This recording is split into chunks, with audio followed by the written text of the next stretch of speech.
যে আমি বিয়ে করতে যাই, তখন আমার চাকরি ছিল না।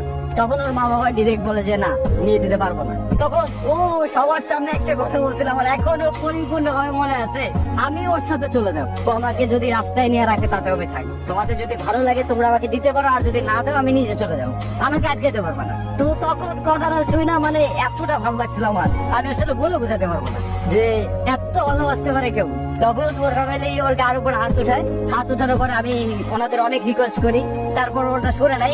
ও তখন আমার হাতটা ধরে সবার সামনে বলতেছে চল। সবাই বলছে না যে তুমি কিছু করতে পারবা না, আমি সবার একদিন দেখাই দেবো যে তুমি কিছু করতে পারবা, তুমিই পারবা, তোমার দ্বারা সবকিছুই সম্ভব, আমি সেটা প্রমাণ করে দেবো।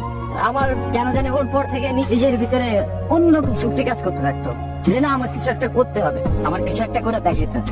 আমার ফ্যামিলি অবশ্য আমাদের দুজনকে মেনে নিছিল, অনেক ভালোবাসে আমাদের দুজনকে। তো আমরা ভালোভাবে চলতেছে সবকিছু।